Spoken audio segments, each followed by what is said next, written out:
I've always been interested in car building. This is the first car I've actually built. My brother-in-law actually pushed me to build the whole car myself. I was gonna have it done at a shop, but then I started thinking about it more and more, and I was like, you know what, I'll just give it a shot.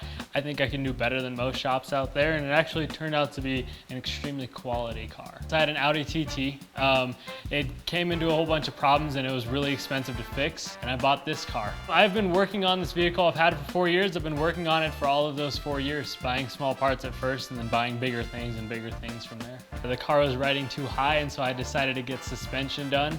I studied suspension and decided on KW V3s. Car, I always wanted to get the best quality products that I could get for it. It's things to make it feel premium, like the Audi did. So I have not done anything to the engine on this car yet, just because I ran out of money doing too much with the body and the paint and the wheels and everything.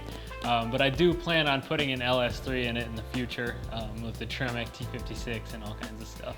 I was really concerned about quality on this car, so I made sure to get all authentic parts.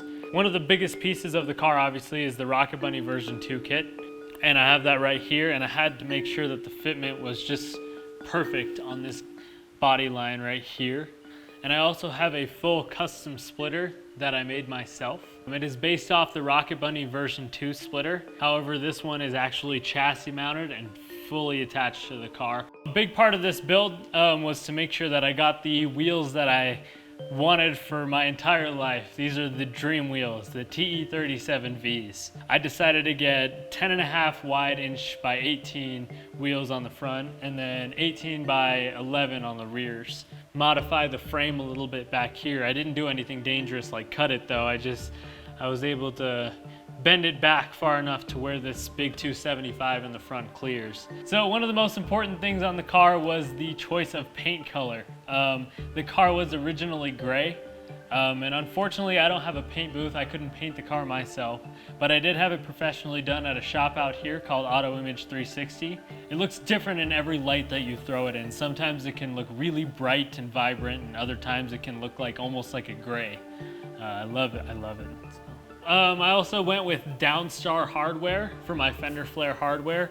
I went with the black beauty washers and the silver bolts to go with that, and I have those all throughout here. There's a huge aftermarket for these cars, including dozens of different taillights that you can get. But I decided to go with the Tom's original taillights. They look the most original in my opinion. They look the classiest. In an attempt to keep a high quality build going, I also used Raceseng shift knob right on the top here, as well as their reverse lockout.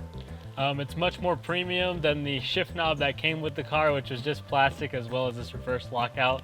And now when you hit it, it's nice and quality and it feels strong, like it's gonna last for 1,000 years. So I actually had to lease this to afford it at first. But I knew I was going to buy it out at the end of the lease, so I started modifying it from day one, and it just grew from there. I bought parts, bought wheels, I drifted it into a few curbs and stuff like that, and it forced me to buy new parts, and so that's how it came about.